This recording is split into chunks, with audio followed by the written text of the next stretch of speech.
What's up guys, welcome back to the channel, and today we are going to review the Tynee Ultra SL Hub. This board is a budget lineup from Tynee's website, and it is a very unique board just because of its specs and what it offers for consumers. Now the SL stands for Student Life, which is supposed to be a great college commuting board for students at a low budget price. So anyways, we're going to get to the specs and I'll show you guys my thoughts about this board.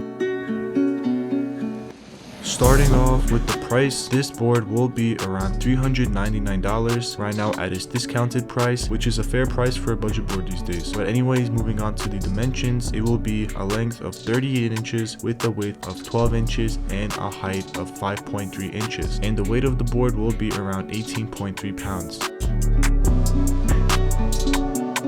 Moving on to the deck, it will be a 8-ply Canadian maple deck, and what is interesting about this deck is that it will have a nice mellow concave. So the deck looks relatively very flat, however if you do look at it from the front or rear end, you can see that very nice mellow concave, so when you stand on it, it does hold your feet in very well. Also with this deck, you will be having front and rear deck protectors, which is really neat and handy just in case if you were riding and you do happen to crash it, God forbid. The deck will be protected and you won't have to worry about your deck cracking or breaking later on. The grip tape applied to this board will be their unique Tynee grip tape, which is a regular grip tape with their logo and a nice little design pattern on it as well. The max load standing on this deck is going to be around 330 pounds. When I stood on the deck, it has a very nice soft flex. It's not too springy, it does absorb your weight, so it is a nice, very soft, mellow deck. Also, one thing I do like about this deck is how the edges are rigid instead of a circular edge, which also adds a nice cool touch to the board as well.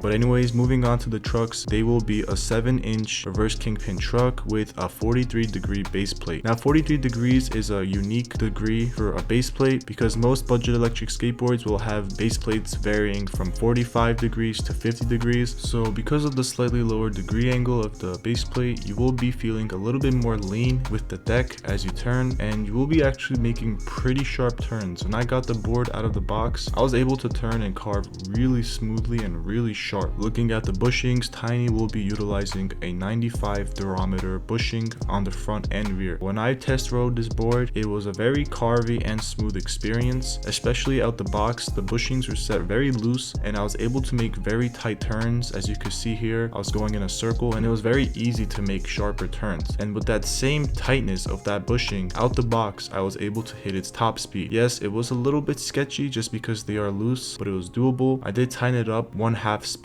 clockwise and then my board was stable immediately.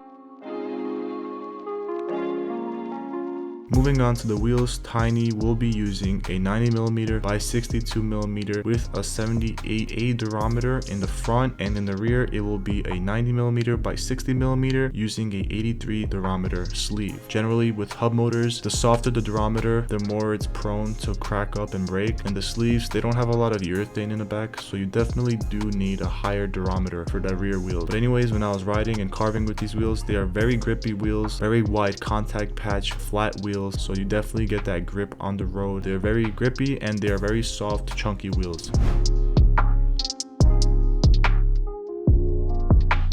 Now, putting all the general specs aside, moving on to the main componentry, what makes this board very unique is the battery, which is a 12S2P with a whopping 259.2 watt-hour battery. For this price point, you will be getting an electric skateboard that has a 259 watt-hour battery. The charge time for this battery will be 2.5 hours with their 2.5 amp charger. This is a very big deal for Tynee just because a lot of budget boards out there are either still using 10S, which is a lower voltage, which is less performance and more sag. However, Tynee is using a larger capacity for their batteries, which most boards now these days will stand around 216 watt hours. Tynee is very much in the lead with this board, and you will be getting a lot of range out of this board compared to other budget commuter boards. For this price point and the capacity you are getting out of this board, I feel like it is honestly a really good deal, especially from Tynee, so I really do appreciate what they have done. With the battery, Tynee will be utilizing the ESC, which is their newest generation of Hobbywing ESC, which is very cool. This Hobbywing ESC has a very smooth response, especially in the throttle, and the speedometer is very accurate as well. But moving on to the remote, Tynee will be using a Hobbywing OLED remote. This Hobbywing remote is the newest generation of Hobbywing remotes, and it has its 4-speed modes and a reverse mode if you double tap the mode button twice. Very cool remote, very cool screen, pretty good standard Hobbywing remote. Looking at the motors, Tynee will be using dual 550 watt hub motors. With these motors, the board is capable of a hill climb around 25 to 30%. When I tested out this board and I did an acceleration test, it does pack quite a punch. It is a very strong motor. You are not going to get any weak performance out of this board. And when it came in terms of braking, the brakes are very strong as well. I was able to drift this board so easily. It was actually very fun. I enjoyed it a lot. Definitely great acceleration and braking performance at this category and at this price point.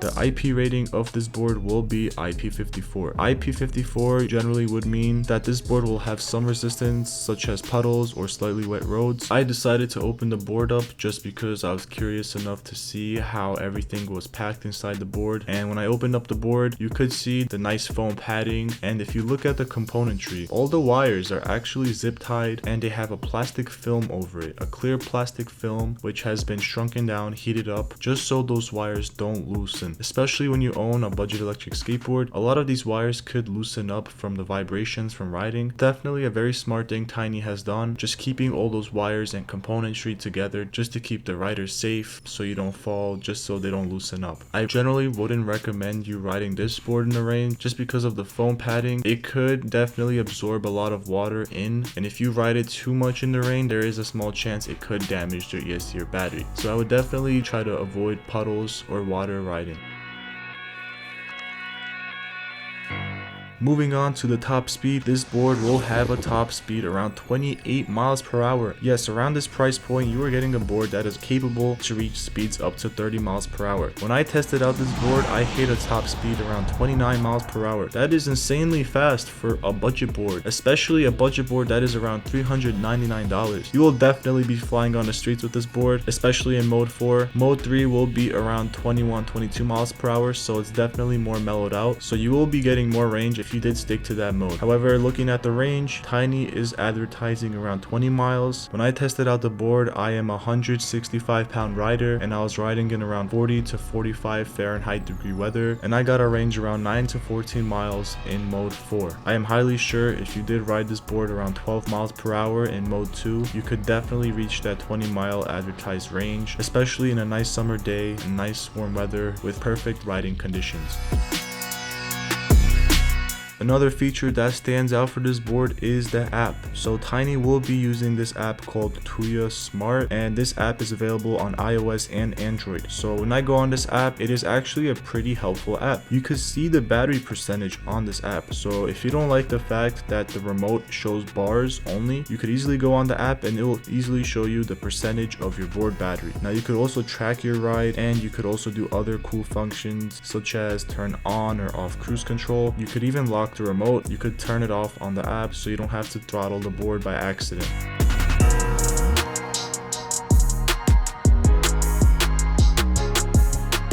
Lastly, with all the specs aside, Tynee will be giving you a 6-month warranty, which will cover on any electronics that fail or any defects on the parts. And Tynee will be shipping this board to the USA and globally to every country out there, so don't worry, Tynee definitely got the shipping covered. Now, with all the specs aside, my final thoughts about this board, I think that the Tynee Ultra definitely passes the test for a great college commuter electric skateboard. I think it passes the test as a great electric skateboard in general. The fact that you are getting this size of battery capacity at this price point is mind-blowing, because there is no electric skateboard right now on the market that has this size of battery capacity. And it's not just the battery capacity, it's also the fact that Tynee has put thought into these little bits of pieces, such as the wiring, link componentry where they have been zip tied and sealed thoroughly just in case they don't get loose from riding. Also, I like the fact that Tynee has added deck protectors to give a longer longevity for your deck just in case you do crash. I also like the fact that Tynee has implemented a nice sleek charging port, which is very easy to pull up because it could be a pain, especially with a very cheap charging port. So it definitely looks very sleek, very discreet, and I love the whole board in general. It has a very sleek and nice appeal to it. I give a very big thumbs up to Tynee. They have done a very great job. But anyways guys, I hope you guys enjoyed this video. If you do, please leave a like and subscribe to this channel for more upcoming videos. If you have any thoughts on this board, please comment down below and let me know what you think. But anyways, thank you for watching, and I'll see you guys in the next one.